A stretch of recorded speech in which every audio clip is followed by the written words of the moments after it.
We'll finish off with Alistair. I think that's the most common 3 bans that we're seeing throughout these World Championship as a group. Yeah, and High's actually played a different champion in every single game, but honestly, by far and away, his most successful game, I feel like, was on Syndra. There's still a lot of things up right now.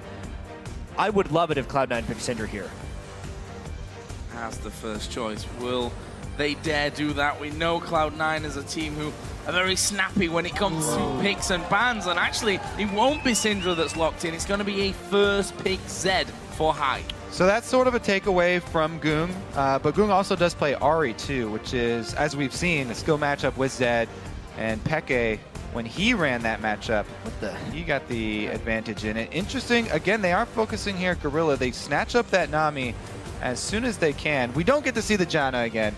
No, I mean, it didn't exactly go very well when he played it against Alliance. That was one of the things that got perfect game done. I feel like he just really wanted to play it, even though it didn't fit their overall team composition. I do think Jan is actually pretty good against Zed, but Nami can do the job as well. That's just a good amount of CC from their first 2 picks. And again, the focus on Watch, this guy that a lot of people don't know from Cloud9. They banned out the Lee Sin, so Shield immediately, first round, they grab him a suitable jungler here, Elise once again. They have some good pick potential, some of that stacking CC that we've seen from these very successful skill shot combos between jungler and support so far.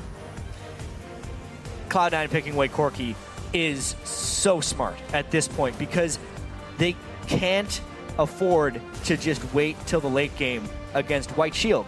And White Shield has typically won when they go with the mid-game champion. Zephyr was actually unkilled on Corki in 3 games. Sneaky is a very good Corki, and based on the 80 carries on the board, it basically forces him to go into Lucian if they don't want to get mid-game. Yeah, there was a lot of talk coming into these group stage games about the solo laners of Shield, and rightfully so. Save is a very strong carry, but in the game versus Cloud9, it was the bottom lane where they got so much pressure.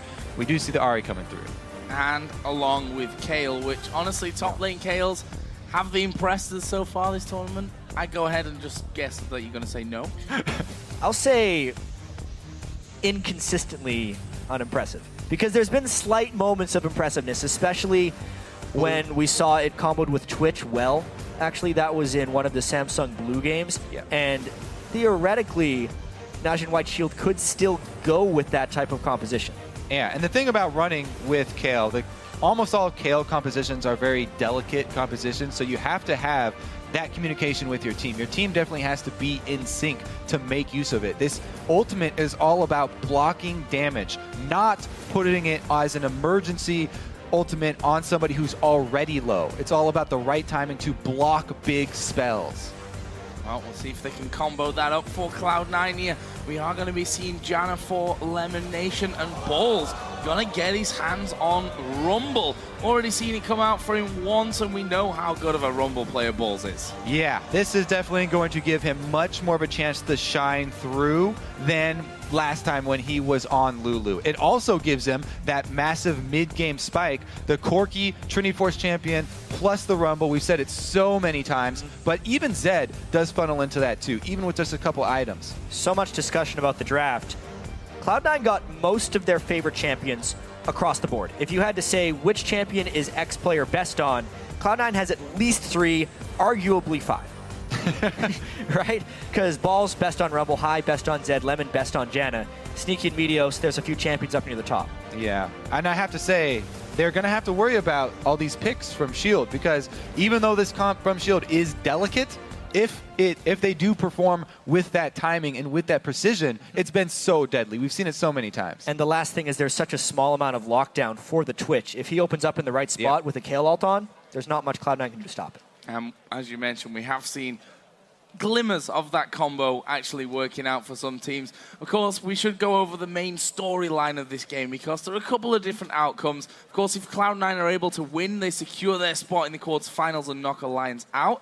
Means that they'll actually play White Shield once again to decide who's first and second seed. However, if they lose to White Shield, Alliance still have a chance and they'll play Cloud9 in a tiebreaker at the end for that second spot. But guys, while the players prepare to face off, we want to hear what you think about this game. Tweet hashtag C9win or NWS NJWS win to cast your vote, and we'll see throughout the game who you're picking as favorites. Talking is hard, apparently. Luckily for me, we're going to get into an awesome game, though. It is, of course, Cloud9 versus Najin White Shield. How is this one all going to go down? Big one for Cloud9. They could make their lives a lot easier by just winning this match straight up. All right, let's see if Cloud9 can get some deep lane wards down to see if there's going to be any sort of lane swaps here with Twitch. Now, Nami does have a strong laning phase, so even though Twitch is a bit weak, Nami can help him out with that. Both AD carries do head down bottom to try and claim control of these side lane bushes that have been so important in putting down those deep lane wards. Sneaky gets his down, and they see Zephyr. I'm really wondering if Najin Shield is going to 2v2 this Corki Janna lane. Corki Janna isn't the craziest in Fear, and Nami as a support is a strong laner, but as far as AD carries go, Twitch generally wants to lane swap. You also add to that, though, the Rumble versus Kayle matchup. We've seen everyone swapping the Rumble to try and keep them out of the game. If Balls has allowed solo lane experience, maybe that quick level 6 could force some early dragon fights. Likewise, if Save doesn't get shut down, maybe a Kayle could actually reach late game and become a massive force. So a quiet start, lots of wards going down in very similar positions across the entire map, in all those areas that you'd exactly wait them to be put down into, including that bottom brush there where Lemon Nation put in that ward. Of course, we are going to be seeing Goong against Hai in this mid lane. Zed versus Ahri. We talked about that matchup quite a few times already, that you've got to be on form from either side to win it. Yeah, last time we saw... Ooh, bottom lane might actually meet up here. The ward expired for Cloud9 because Sneaky put it down so quickly. Gorilla's in a tentative position here, and he's already shown. Whoa! This could be bad news for him. May have to burn something. No, plays it very calmly. Jeez. Loses almost half of his health, though, right from the very get-go. So, since they hadn't scouted, Gorilla was trying to get lane position so he could freeze the minions for a potential farm with Zephyr. It ends up actually taking a fair bit of harass because there was no swap from Cloud9, something Najin White Shield was probably predicting there. Gorilla and Lemon Nation continue to battle it out. Sneaky positioned quite far up here. Zephyr actually going to trade with him, and to be honest, Sneaky's the one that's come out with less HP after that. Lemon Nation, of course, continues to fight against Gorilla throughout those brushes. A very, very interesting start from both sides. I gotta point out that the junglers started on opposite buffs here, opposite sides of the map. So since there's so much trading down here, Meteos would actually end up on this side of the map after his double buffs. But because Sneaky and Lemon Nation got the lane to push in their favor, that gank is not really a tenable position for them. I mean, they can't really go for that early tower dive. So it's probably going to be a rotation back up to the top side where Kayle is shoving in. And it's probably just going to be a farm jungle for Meteos. That's typically how he ends up playing Kha'Zix. In the games where he's tried too hard to set up specific ganks, I remember a couple games where he spent far too much time top lane. He's fallen really far behind. He's all about efficiency, and it would make sense if he just continues to farm for now. Yeah, the thing about Kha'Zix versus Elise, if you go face checking with Kha'Zix, then you're going to be in trouble because Elise definitely has that advantage early. And walking into a cocoon means you are going to give up your double buffs early. So Meteos, he doesn't even take that small risk. What an early back by Sneaky and Lemon Nation. Yeah, leaving that lane straight away. It's going to give Sneaky that second Doran's Blade and more pots, which might become crucial. Obviously, Nami, we saw earlier on, was able to get those heals in, and Zephyr is at full HP despite those trades that they had going on. So a few pots just to help Sneaky out, and that second Doran's Blade to maybe give him a bit of an edge. So much trading going on down there in the bottom lane, yeah. I'm wondering if Zephyr and Gorilla are going to try and shove this hard and back as well to try and answer that combat effectiveness in lane. The double Dorans is definitely, I think, a call for a bit of extra sustain. Sneaky was taking a little bit of extra damage. Didn't want to invest all the way into Vamp Scepter, but instead will get the small amount of lifesteal from the Doran's Blade. Plus the lane was in a spot where he didn't lose too much CS. Really great NATO. Yep, Gorilla gave it away there. I'm not quite sure if Lemon even saw Zephyr go into stealth, but they did stop the back, so there won't be the evening up of items here for Zephyr and Gorilla. But again, they're hard shoving, pushing this in, and they've even called Watch to protect them. Because their back got called, they made the audible to bring in the extra ward. And Zephyr and Gorilla have been playing this lane really well. A 2v2 Twitch lane, shoving in and being ahead on CS is quite an accomplishment early here. Watch makes it into the brush. whereas Kha'Zix decides not to gank. This is pretty dangerous. So they did place that pink ward, though. There is a Cocoon landing onto Elimination. He's going to be forced to flash away. It was good from Watch. His ward that he placed just moments before up by those Wraiths actually saw Kha'Zix coming, and he snuck into the rush, ready in case there was a gank down there from Meteos. In the end, it was a face check from Lemonation that got him started, and there is the recall again for Lemonation. And I got to commend Watch for his pathing this time around. Last time we saw him versus Shield, very predictable pathing. This time around, coming down through that side of the river, sneaking into the bush, waiting just to get the flash there, and a successful and efficient use of his time. I will say, all the lanes for Najin White Shield are winning right now, which is really good for them against Cloud9. Cloud9's a team that typically, if we think back to when they were so dominant, Meteos would just be farming the jungle and they'd rely on their lanes to be win, but every single lane on their side is getting pushed back, which really doesn't create any playmaking potential for a team that already has very lacking initiation.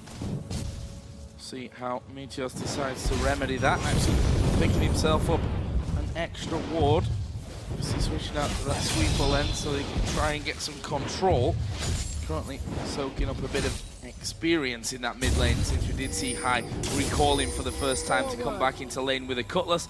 It's actually the Seeker's arm guard that we see Goon going for first of all, so he's going to be going up to that Zhonya's, whether he goes directly to that or just wants the Seekers for And that look at extra Meteos here, because he's so scared of getting counter ganked by an Elise, wards the very tip of that bush first, and it's only saves intuition that causes him to back off here. Balls gave that away with his. Oh, yeah. Zed also intuition left lane. and the fact Zed was MIA. So Goong's going, hey man, there's probably some friends heading up to the top lane, and he had to back away. Sometimes overcommitting and sending two people to gank is just too many, and you overcommit, by giving away that there's no mid laner. It kind of ruins the jungler's gank when Meteos actually had a good position there. Well, back to this bottom lane, it is Sneaky that holds the lead. We did see Zephyr go back though, Vamp Scepter and a longsword for Zephyr in these early stages. So sustain with the heal from Gorilla as well. Certainly going to be helping out that bottom lane. And I won't say necessarily massively need it right now. It's not a huge margin, especially with this wave pushing into Zephyr's direction. Yeah, that's fairly even down bottom still, and Twitch did get to go back to now have the upper hand as far as items in lane go, but I do want to talk about a little bit more about this shield composition, because during their gauntlet run, their 5 ranged comp was my favorite of their choices that they made, just because of the way that they play team fights so well. They spread out and they kite back for just long enough until you overextend and give them an opening, and they quickly turn it around on you. They have these options with the Nami Bubble and the Elise Cocoon. If anybody gets up too close, all members on their team being ranged can immediately switch targets and focus fire anybody that gets caught out. So Cloud9, they're going to have such a hard time nailing down any one of these shield members. And as we said, it's a very delicate comp, but Watch always builds full tank on his Elise. Doesn't even go for the AP item for Elise. And he's going to be basically a stun bot. It's going to be made even harder by the fact for Cloud9 that they don't have any real initiation. Look at that team. Not a single stun. They have a couple slows from everyone's kit, but that's about it. A few knockbacks. That's not that great for initiation from Janna. So yeah, that 5 range is going to be really hard for Cloud9 to initiate on. Basically, unless Najin White Shield gets baited into some fights around objectives, they get to control the battles. Well, Meteos has come down to this bottom lane. Watch is actually on his wolf camp right now. There are pings towards that tri-bush though, so I don't think that Najin White Shield going to go too far on this. They have seemingly called down Watch for now, and they've got a lot of wards in that bottom side of the river as well. Yep, they are calling down some extra pressure to the bottom lane. Both teams do have their junglers in the area though, so it shouldn't be too dangerous. Really just fights over vision because they got the jump there. Oh, Meteos doesn't want to continue the fight over vision. Wobble comes in. Actually, the Cocoon was chained on top of it as well, but a little bit too deep there for Najin White Shield to commit to. All right, so they don't exactly decide to go for the engage here, but once again, trying to clear out all these pink wards. I'm waiting for this action to disperse on bottom lane, because I do want to talk about what Save just did on the top side of the map. We didn't get to see what Save was doing, but this is a top laner that focuses heavily. Oh, Oh, Zephyr actually maybe caught out. He is going to get the heal from Gorilla, and the turnaround, a great bubble comes in. There's the tidal wave. Monsoon was used early. Watch tried to get in. The poison is ticking away, but the shield will make sure that he doesn't go down. Actually had just enough health anyway. Meteos is coming down to that party, but he's late to it. Oh! Time to turn around. A lot burned on both sides there in the bottom lane. That may spur on a Dragon attempt for Najin shield right there. Plus that last charm hitting and a huge chunk out of Hive really frees up Shield to easily take this Dragon. They time aggression bottom lane and mid lane and then immediately swap over to Dragon. Good objective control there. Hive's made his roam up top. We'll see if he can actually catch save. Yeah, we'll see about the instincts of save here because he should know that High's on the way. He burns his flash very early on. He should have known that High was there because Meteos went immediately to the mid lane after giving up the Dragon. Well, one thing he has opened up there is for Goon to get a lot of damage onto this middle turret. He's got another wave coming in there, and I'm not sure that Meteos alone can hold this one. One more auto attack or two will be able to finish that one off. That's the first turret of the game going to Najin White Shield directly after the Dragon, which just puts that 2,000 gold lead in their favor. Yeah, early game here going heavily in favor of Sword. Now, I want to circle back and talk about what Save had prepared on that top lane when so much action was going on bottom. This is a guy who had the highest number of wards cleared for his team, and he just went down and brought 2 wards for himself and placed them extremely deep in the blue side jungle. You can see the spots You're that talking about Watch, right? Or no, Save. I'm talking about Save. The top laner. He went into the blue side jungle. These 2 deep wards that he placed, the camera was not on. He placed them for the white, which Kha'Zix goes to very often trying to clear with isolation damage, and this little path here coming from the wolves too. So he can see anything that's going on his side of the map. That's how he controls his lane so well and why he plays with so much confidence up there. This could be dangerous down bottom for Zephyr. We saw Sneaky actually managing to stay away from the damage, but Watch is coming down. Goong is coming down as well. Cloud9 need to evacuate this bottom lane. Zephyr gonna stealth up there, but doesn't actually get it. Gets a slow onto Sneaky, but he's full HP. That's not gonna mean the world to them. And Najin White Shield not able to get in for the kill, and of course the Dragon already gone. Yeah, it's just all about their control. Obviously, the deep wards that Save had in the blue side of the jungle gave him a lot of presence up there. The best laning performance we've seen on Kayle in the 1v1 so far here in this group stage. And honestly, every lane, except maybe Zeph and Gorilla, despite the amount of times they're able to force Sneaky elimination back, have just been straight up winning. So mechanically, 1v1, Shield has woken up, and if they continue to play like this, Cloud9 will not be able to force any fights with their low amount of initiation. Comes a 1v1 again. Zephyr definitely on the losing end of that. You gotta run now, but Watch is going to come down. Lemon Nation face checking towards the brush is going to get a decent knockback there as he uses that Monsoon, but Sneaky's the one they're going to try and push. TP coming in from balls, but that will be a little too slow to get in on the action. Tidal Wave actually thrown back that way. There's the Cocoon into the bubble. Meteos comes around. Ignite is going to go down. Will he get the kill? Goon comes around. He gets first blood. Will use the Spirit Rush to try and get away. Flashes the voice spikes as well, and White Shield hit and run. Goon super low.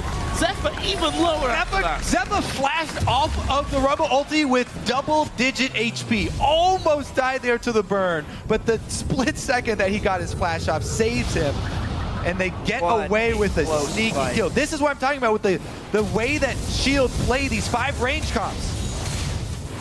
Is there a danger underneath the turret? Doesn't look like it. High had come down, but nothing opens up there for Cloud9. Still leaves them behind there, and just a single kill on the board going to Gungan. I question whether it was just the Seeker's Arm Guard for the lane phase into something else, but he's gone fully into that Zhonya's here. Gets it at 14 minutes. It's all about being able to avoid Cloud9 focus, and specifically the death mark from High. But to just expand on Kobe's point right there, when Zephyr got away with the sliver of health, everyone on Najin Shield getting away so low, we're going to see a lot of that. A, because they're 5 range and they can keep their distance, but B, because Cloud9 has no lockdown to actually focus targets and keep them in the right place. So as soon as someone starts getting low, they're free to disengage and take and soak damage until the last second before escape. Dave was just spotted there. He also saw that High was on that top side of the map, and the fact that they've seen each other, and also saw Gorilla moving top side. In the end, though, extra men in the top lane back away, and Save was able to hold on to his tower. balls blasting through that minion wave. Slightly ahead on that front, also now has a Nash's 2 complete. Haunting Guy Sorcerer Shoes, of course, was the start. 4 balls on Rumble, pretty standard stuff there. We also saw that High now has been able to pick up his Brutalizer and the Cutlass. So we'll see if that helps him out in that lane against Coop. It's just so dangerous to split push against this team. We've seen it so many times where bringing in a team with a Twitch, if you're split pushing 1 versus 1, you always have to be worried about that AD carry assassin. Right now, Zephyr is holding his own here versus the Corki. A lot of action down bottom. Every time Sneaky goes for these aggressive trades, he keeps getting baited in. And the rest of Shield, they call their team down. Once again, running through the river here. Everybody's on point. They're there to back up. Yeah. So much roam and vision control as well. Sneaky really wants to punish once again Zephyr here, but he ends up getting punished himself by overextending. Yeah, they spotted that Meteus was around, so I don't think they wanted to fully commit to that one. Actually, Save started to move down as well, and partially probably to do with the fact that there's 30 seconds until this next dragon comes up. Looks like Cloud9's not in position to contest here. Ball's all the way in the top lane, and High recalling with 20 seconds left on the clock. Plus, they don't have vision in the area. They're going to get themselves in trouble if they try and contest this, it really feels like. Watch it come around the side there as well. That was dangerous for a Cocoon through the wall. In the end, though, it leaves White Shield in a position to do the dragon. They're on top of a ward, though, so Cloud9 have full vision of them trying to set up that trap. There's a scan coming in, and White Shield will realize what's happened. There is Zephyr. He's actually stealthed up there, so no full vision of him. The scan does come down. Dragon started by White Shield. Can they stop them this time around? I mean, it's getting so low. They're not really in position. If they try and fight, it's after the fact, and they don't necessarily have the ability to lock anyone down if they collapse. And Dragon without anything to be said by Cloud9. What are White Shield going to do? 5 men moving from that Dragon takedown straight into this middle lane. Actually, there's no real defense there. There were 3 men in the bottom lane. And this is White Shield now going to be putting a lot of damage onto the tower. Can they take it? Half HP gone already.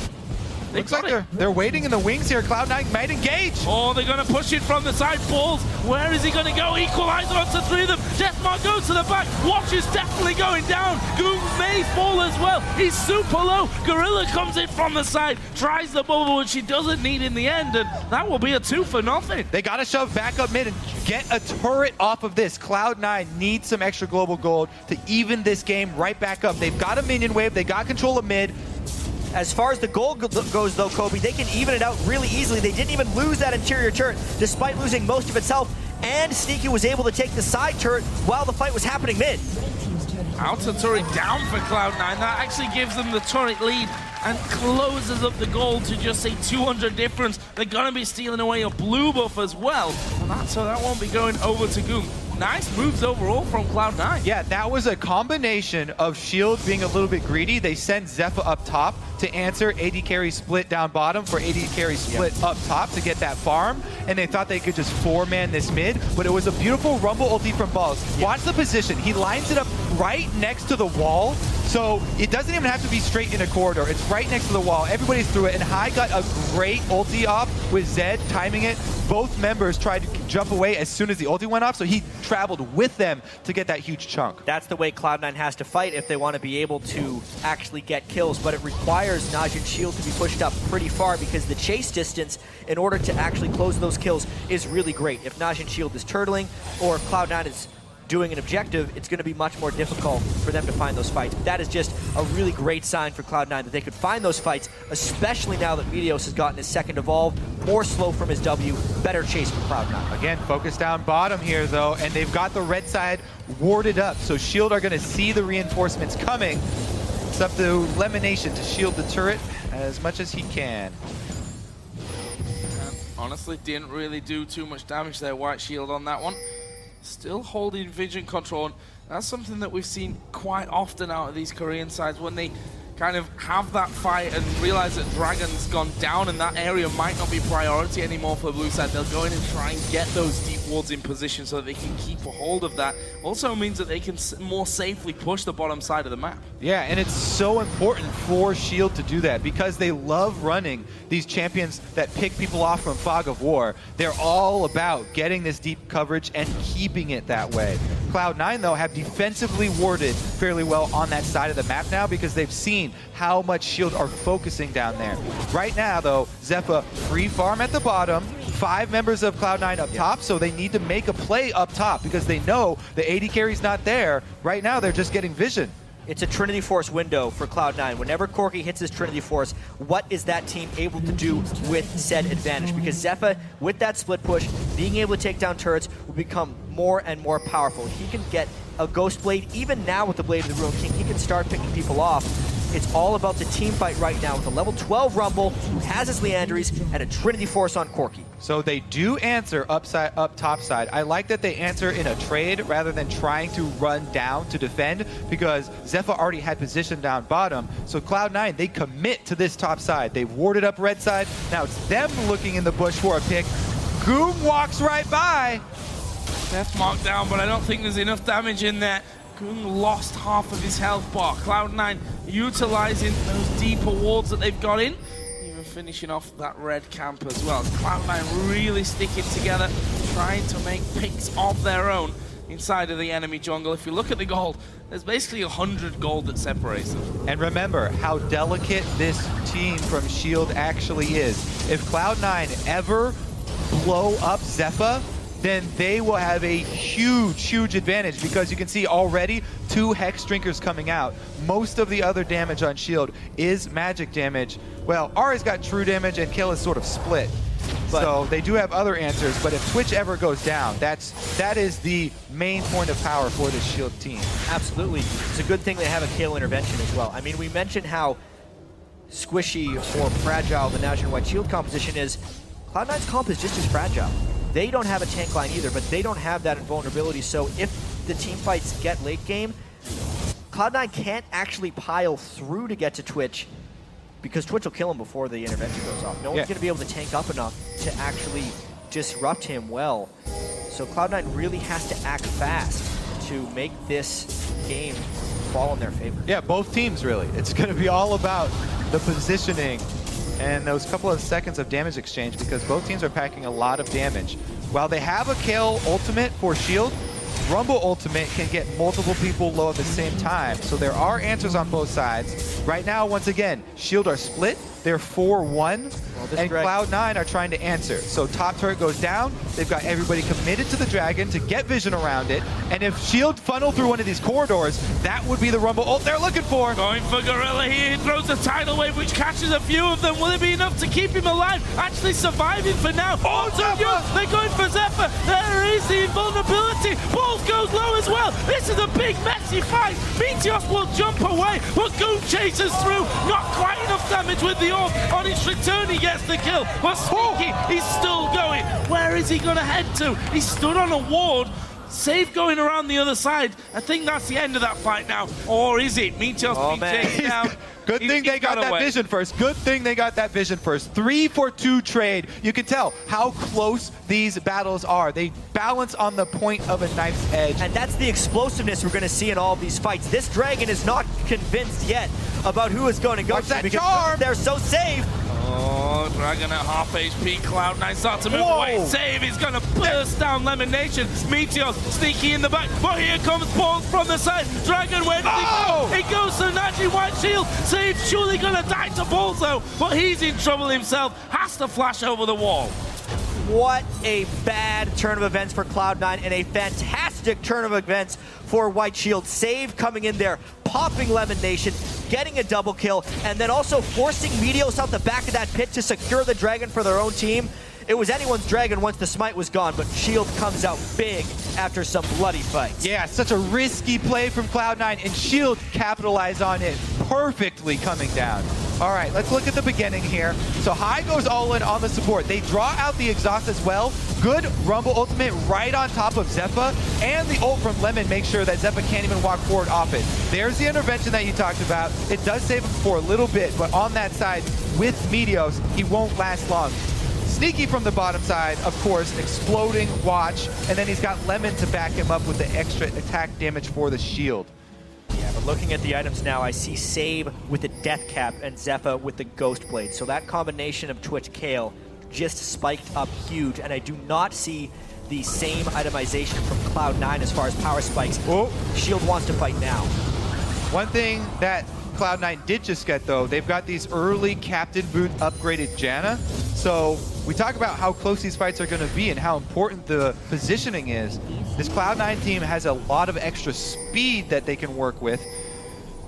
Uh-oh, Sneaky though. Oh, there comes Zephyr on towards Sneaky, who will just Valkyrie straight away from that one. Actually, you did the rat-a-tat-tat, but not got the damage there. Pokes him down. Meanwhile, High is split pushing this bottom lane, and White Shield needs to make a decision here.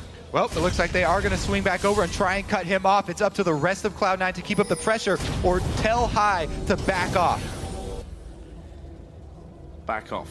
That's what they're going to do. Right. Those were the words. It's actually High telling them, hey, do I need to back off now? And they say, Well, obviously, they lost war control and they weren't able to just go back into a Twitch. Obviously, they were able to withstand that one Twitch ultimate. The speed that the Janna granted them there is actually really critical in running away from spray and pray. I wonder if we're going to see many disengage style fights like that, where they just wait for the Twitch to use spray and pray and then try and just bail as soon as possible. Also, keep your eyes on the poke that Cloud9 deal while they're retreating.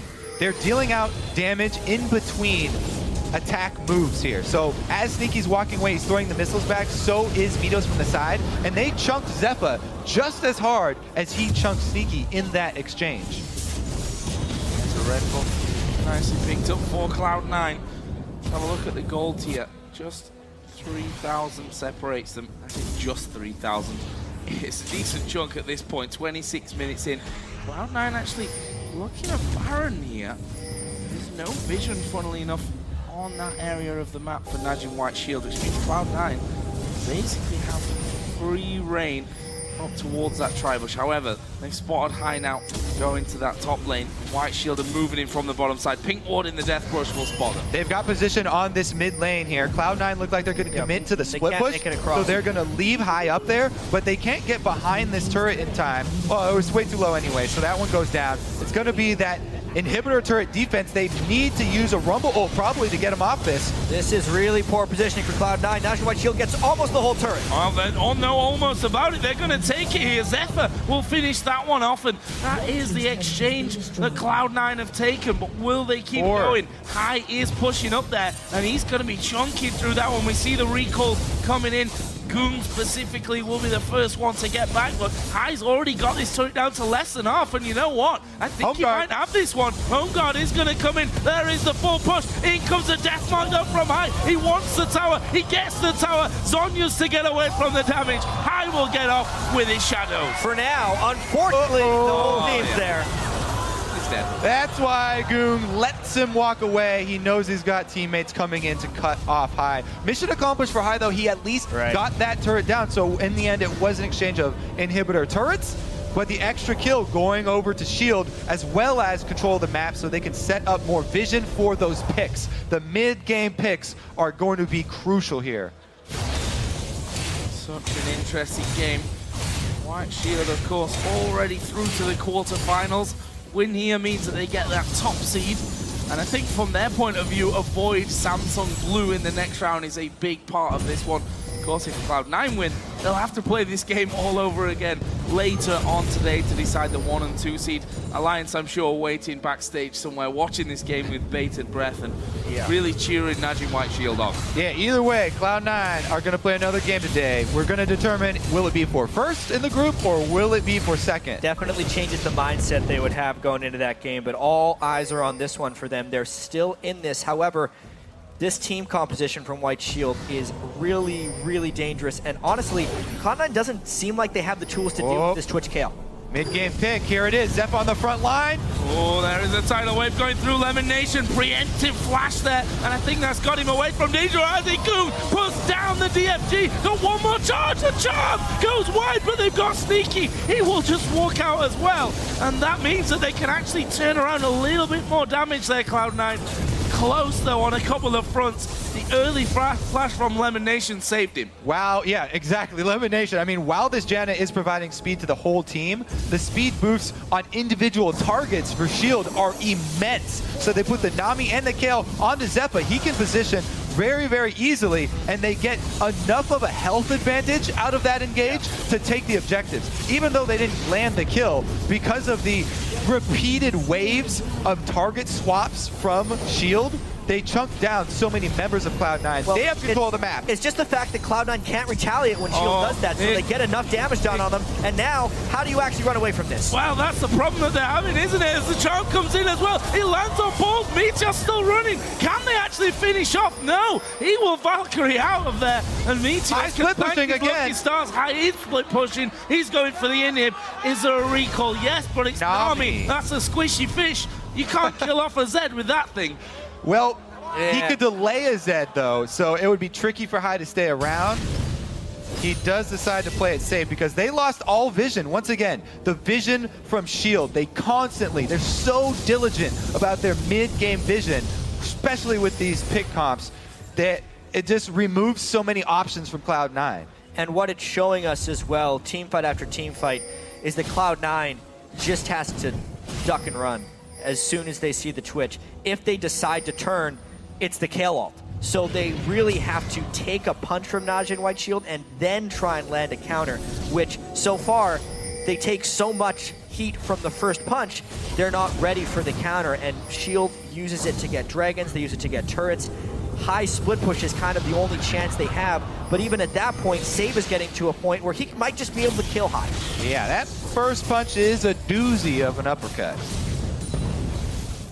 I speak for all of Europe when I say I don't really know what that means, but that's the only move I knew in Mortal Kombat. It's the easiest one to pull off. Just keep spamming it. Like a punch right under the chin. It definitely hurts, Save. I mean, Haymaker, is that better for you? Yeah, there we go. All right. Now I'm on the same page. Different punches, but all powerful. Yeah, they all hurt. Needlessly large rod on top of that death cap for the Nashes too. Cloud9 here actually grouping up inside of the mid lane. Just going to try and push that one back and looking for some damage over the side onto Watchu.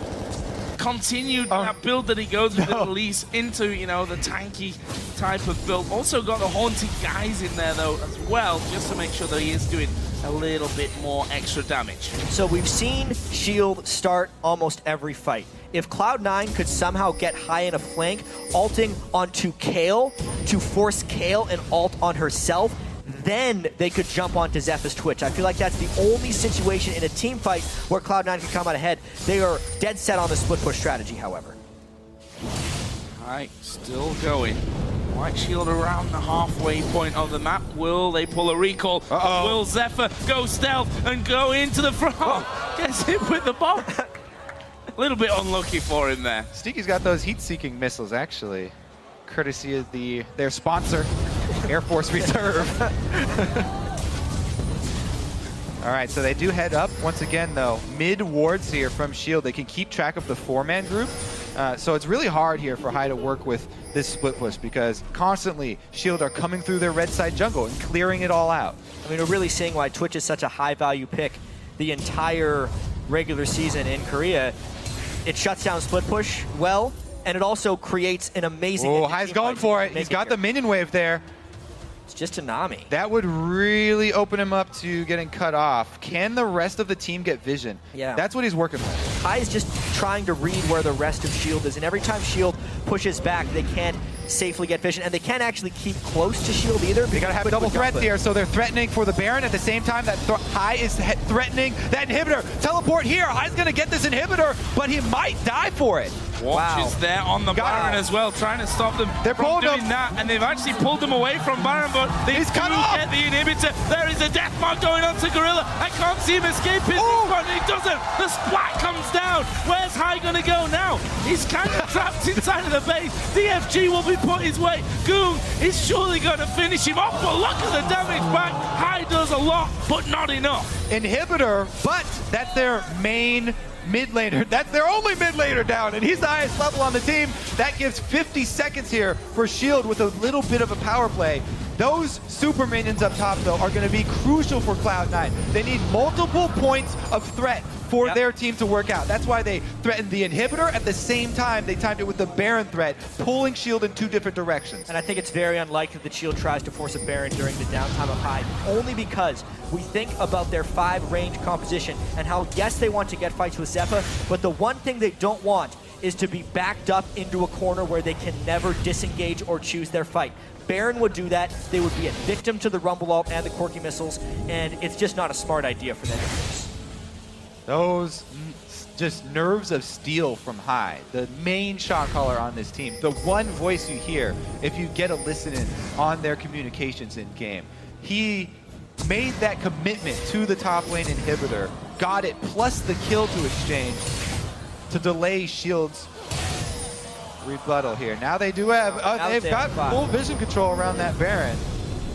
Lots of wards being scanned away here by Najin White Shield. Zephyr is stealthed up. Not going to have an opportunity to get onto anyone though. And Cloud9 have done a decent job of that in recent minutes, keeping themselves grouped up. I think that Cloud9 should invest in sneaky switching over to a scrying orb, because this Shield team is all about picks. They're not necessarily going to start the Baron. As you said, it's always going to be a dangerous prospect for them to start that Baron, so they'll be hesitant. But if they just get vision control over Baron, then they open up for picks. He's got a good spot here. Going on towards balls. There's a tidal wave. He's not by the monsoon. Actually gets the ultimate out of Kale. Meanwhile, they're going on towards Zephyr. Can he finish him? No! Zephyr lives and manages to get the kill on his way out. Lemon Nation at half HP. Is maybe going to try and lock down Watch here with Sneaky. Can they actually get in onto him though? Sneaky still going down. Is the jump off to the range, and Watch will be able to walk away. 3 for 2 there in favor of Najin White Shield, but look at them health What bars. a close fight that was, and we see Shield getting away with low health. That's going to happen. These fights are ridiculous. So that should give Cloud9 the Dragon, because they've got that inhibitor still down during this whole fight. But man, I want to go over High's use of his shadows in that last fight. It was ridiculous. Yeah. They got the intervention on the Zephyr. Okay, so let's watch. Yeah, zoom in on High, because this is insane. They get the intervention onto Twitch here after he gets picked. High uses his first shadow, ultimate over to Gorilla. He can ult back to that shadow as soon as intervention is down, and he tries to pop Zephyr with Meteos here. It was so beautiful, but they couldn't get him. The flash away plus heal, and Zephyr survived with a sliver. That was the turning point. Even with everything High did in the shadows, the amazing thing is, White Shield won that fight. That's how hard it is for Cloud9 to team fight against this Twitch kill combo. The amount of outplay required to have a chance at killing Zephyr is extreme. Talked about the precision needed for this team comp, for both of these teams to come. This is one of the most exciting games that we've had. One of the most well-played team fights. Meteos gets caught. He's invisible though, and he gets away from it. The charm going in. DFG was used as well just after that. We also see now that Zhonya's 4 save complete, so harder and harder each time for High to pick a target that he can get through, especially if you combine that with the intervention. What is the plan then now for Cloud9? They could start with getting some vision back over by Baron. They have to. That is the name of the game right now. And you can see they're focusing on it heavily around this Baron. When they shove up mid and they get a little window of opportunity, try and clear that out, because that is what Shield are working with. Once again, they're looking for those picks. Every pink ward counts here for Cloud9. If they ever see Zephyr going aggressive and he walks by a pink ward in a bush and it's not known to him, that could be the turning point for Cloud9. That's why you leave extra pink wards in your flanks on the off chance if they ever catch that guy out of position. And at this point, look at how good Goong has been doing as far as farm as well. Like, it's been Zephyr who's been the main threat that everyone on Cloud9 is paying attention to. Goong may end up being the one winning the game for them. If he can land a charm onto High or Sneaky, he will blow them up before they can react. And you got to give credit to Lemon Nation for keeping Sneaky safe this whole time. Who's the guy alive at every single end of these team fights? Sneaky's always up, due to Lemon Nation. Intense game here. Save has just showed himself down the bottom side, but does have teleport, so can get himself involved if need be. Meanwhile, Cloud9 continue to try and get some vision back, this time on Najin White Shield side. Shield themselves actually repositioning a couple of men to push back on this middle wave. So for now, it's a tug of war on those minions until someone finds the right positioning. It'll have to be the perfect position. Zephyr actually going in, went towards Sneaky. In the end, was blasted back by Lemon Nation, though. They disengaged, but the Rat-a-tat-tat was not used by Zephyr, so they still had everything available here for Shield. Cloud9 have to be very careful. High waiting in this bush, as he should be. Very, very wary of the collapse from Shield. Ward after ward put down in the back of the pit. There is Goon clearing out the wave that High had shoved forward as I actually decides to go home. Spend up before coming back in. Lemon Nation continues that war with Gorilla inside of the Baron pit. All about getting each other's vision in and out of that one. He needs to be careful how far forward he goes there, though. Save jumps on him. That's a lot of burst potential from that Kayle. They're making a strong move on mid here. They've got position with the minions. Charm barely missing, just an inch, and Shield take over, reclaim this small area of the river. Yeah, and Cloud9's been spending 15 minutes finding creative ways to avoid Shield. It's a wonder they've lasted this long, it feels like, because the potential of this team is just so great. High is not in a split push position here. They still can't get control of the Baron pit, and Shield is just biding their time. 41 minutes in. It's crazy how quickly this game has gotten late. Yeah, and the only reason that Cloud9 were able to even do that is because High got that inhibitor down, because they had that pressure top. So that kept Shield from committing, and it drew their team apart. Yeah, Alliance, look at them watching. Just hoping that Najin White Shield can pull off this game. Remember, if that happens, it would create a tie for second between Cloud9 and Alliance, of course, a tiebreaker game there. However, if Cloud9 wins, they tie for first in the group and will play another game against White Shield. So a battle for first or second going on at the same time.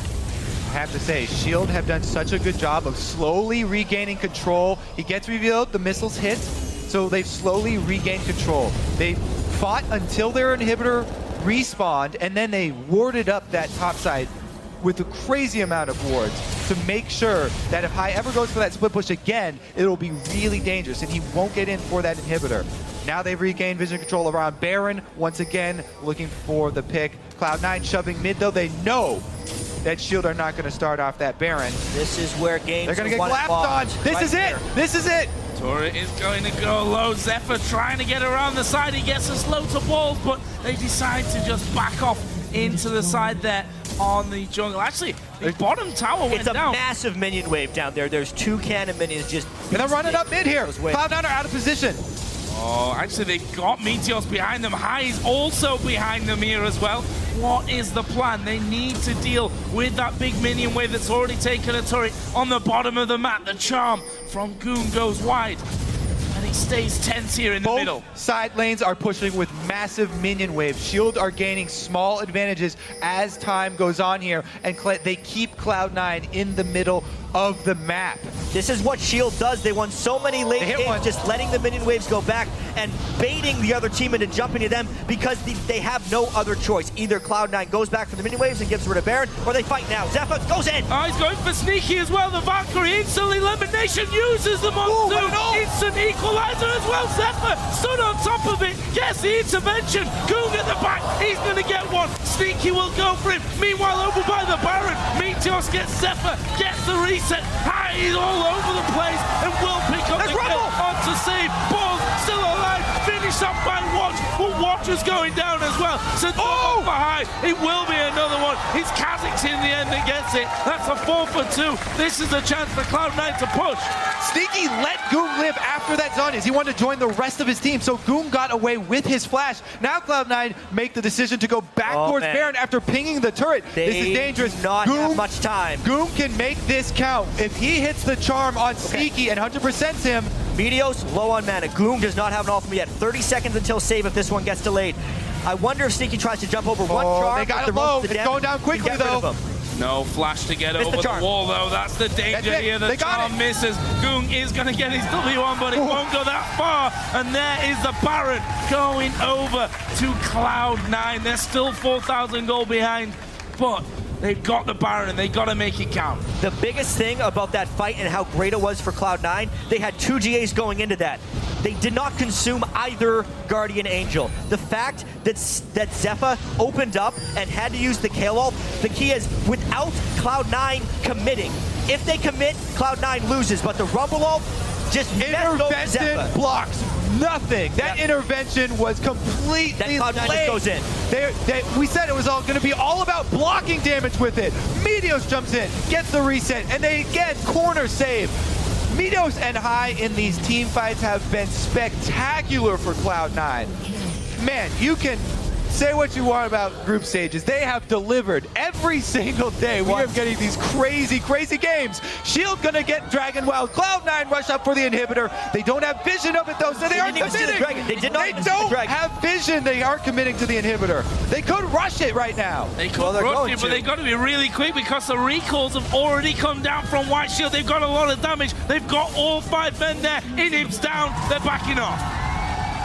Still a topsy-turvy game. White Shield has held this gold lead pretty much the entire time, but that however many times they try and open up with Twitch, Cloud9 has been able to disengage. Probably the highest pressure set of disengages I have seen in so long. Every game is absolutely delivering here. Cloud9, if they win this, once again, forces a tie for first place in the group with White Shield and also clinches their spot in the quarterfinals. If they lose this, they still don't clinch a thing. Now they're up at the turret again. Every single player in this game is crucial to their team. Talking about the supports, the disengages, meaning the difference between life and death. One more attack on that. Oh, it does go down. The minions, the heroes.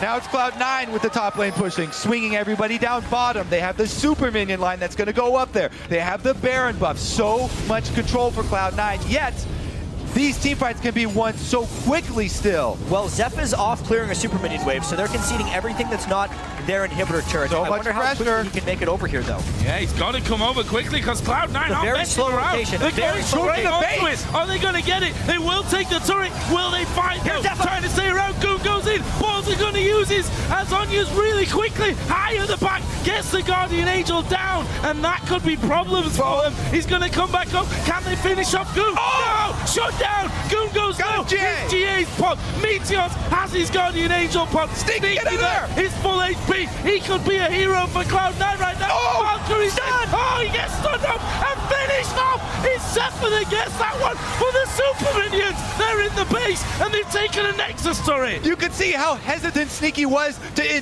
fully commit to that fight, and then when he finally does, cooldown is back up for both Cocoon and Charm. Shield hit them, they stack them perfectly and take him out. What a huge, huge fight though. The base is in rubble. Dodged a bullet here because super minions were killing the Nexus during the duration of this fight. Such a crazy, messy fight. This was the most Cloud9 has committed yet, and you can see why it's so dangerous. Zephyr, as he opens, gets the Kayle ult, so no choice of retaliation. High could not assassinate either, and remember, Goom is the sneak attack threat in this one. He dodges pretty much everything. The nerves get to Sneaky a little bit. They do not time the damage properly with the revival of the Guardian Angel. Sneaky misses a monster missile there. Meteos goes back out, and then Sneaky, when he commits, goes back up. Perfect stun.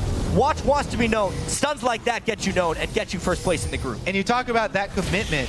That right there, jumping in, Shield already were trying to pull back to defend their Nexus. So if you played a little bit more conservatively at that point, they may have been able to stick around and get more damage down on the inhibitor, but man, so close this team fight. Once again though, a big chunk taken out of the Shield base. You saw Alliance in the picture-in-picture cheering after they got that kill on Sneaky, but once again, that was a big chunk for Cloud9. They have no GAs though this time around. No. And keep track of those cooldowns. That's soon to be a 6-item Kayle. When Save gets that Lich Bane, good Yeah. luck, because that's 3 monster damage dealers that would be arrived for a Najin White Shield. Cloud9, they're pretty much at max items as far as Corki and High are concerned. Yeah, we're getting to that point where everybody's maxing out here. We are almost 50 minutes into this game. That tug of war that's gone on for, I think, what is 30 minutes by now, leaves Cloud9 still behind in gold kills, ahead in turrets, and already taken a good portion out of Najin White Shield's base. The Nexus turret, of course, being a key component of that. They're pushing up to the inhib now. They got to keep making use of the super minions that are going on top. They need to make use of that pressure. Cloud9 did this last time with Baron. This time they do not have Baron. A good amount of poke onto Gorilla there. They really want this inhibitor, but boy, is this a dangerous move. It's dangerous for them to funnel in here. Because this wall is going to push them up for Zephyr to get that line damage, they have to be very careful spreading out. And once again, there's no Mikhails on Cloud9. If Sneaky gets hit with one of those skill shots, it's going to be a hard time. QSS on Sneaky because they couldn't get the Mikhails. Everyone trying to ward up against the AoE magic damage. They do not have the super minion threat on the other side here. Shield is actually primed for a counterattack. That's the reason Cloud9 backs off. The inhibitor respawns, so they don't have any extra super minion pressure up top now. Time to regain vision around Baron. Baron coming up in 1 minute. Cloud9 do have more vision on the map right now. They need to replenish these wards. Right now they're going Dragon. Time is off a little bit. Those things are coming up at the same time. If you choose between those two. Cloud9 actually wouldn't have the Dragon timer because they took the top inhibitor. They didn't have vision of it. Taking the Dragon. So they're basically just going to be working around the Baron timer. They all have to recall, and this is another problem we run into in these super long games. Ward control falls because everyone else has to max out their inventories and they can't buy those extra luxury wards. That's why we see it upgraded to Ruby Sightstone here for Meteos on the Kha'Zix. He just upgraded to Ruby Sightstone so they don't have to return to base like they just did without laying down more wards on the map. And GAs are coming up here soon as well. Not quite in 10 seconds time though, so this Baron might be a little bit delayed from both sides until they get those Guardian Angels in position. Oh, goes off to the side falls. He's going to be the focus, but he flashes. The Cocoon misses. Oh, they've got the Charmer High though. He will put down his Death Mark. Goon uses his Gorilla lower the back. Sneaky coming around after using his QSS. It's going to be Cloud9 to win this one. They take out Watch. They go into Zephyr. It's the ace for Cloud9. They could go through and win. 51 minutes in, Cloud9 finds the amazing fight. 5-0 ace. Nothing will stop them from winning this game. It's all about the disengage. We mentioned so many times how Cloud9 don't have the lockdown, but they're the ones kiting back, and they kite back perfectly. Even though Goon gets that time they needed to disengage, they did. Zephyr could never find the fight he needed, and Cloud9 takes down Shield. Nexus turret's going down, and Cloud9 picking up a massive victory over Najin White Shield. They're going to play them again later today to see if they can beat them again and go through as first in the group. It, of course, also means Alliance are out of the World Championships. I don't think I can make it to that next game. This was... Yeah, that was... You're on your own, Kobe. Too absurd. Also... I think that's the first North American team to beat a Korean team at a World Championship in the history of League of Legends. So a monumental occasion for Cloud9 right now. The first time in years that a North American team has beaten a Korean team in any competitive match, period. And man, that last team fight, every ultimate so on point. They had balls with the flash. If he didn't have flash up, that was a completely different story. After he flashed away and Lemon popped his ultimate, the Rumble ulti on back, straight across Zephyr. So many things in this game. That whole game was just a cacophony of well-played team fights. By both teams, like that's the thing. Najin White Shield, try as they may, they were doing all they could to find the right fights. They had the range composition. They were trying to play that engage-disengage game. They had a farm Twitch that entire time. And the ultimates in general were on point from save. It was just a 52-minute slugfest. And here's the thing. They have to play again. They have to play for first place in the group. And that's a massive game as well because, let's be honest, you don't want to finish second and play Samsung Blue in the quarterfinals. That is what these two teams are going to be trying to avoid. It also means, and I'm sure you guys would rather be the ones saying this than me, that 2 out of 3 North American teams here at Worlds will be going through to the quarterfinals. Of course, our last game of the day decides if it's 3 out of 3. Yeah, well, everybody's already looking to the sequel to this matchup. Up next, we have the OMG LMQ. And this is another decisive battle. Oh, all right. Deep breath. Need some more water. Yeah, no more Red Bull, only water deep now. Breaths for Cloud9 and Najin Whiteshield will need to be had because the difference between first seed and second seed is whether they have to play Samsung Blue or the winner of the OMG LNQ game. And even though every team has showed up and everyone can beat everyone, as we saw with Kaboom beating Alliance earlier, it does matter a lot. Yeah. First seed. And you know that loss to Kaboom from Alliance is basically what's put them out. And it's also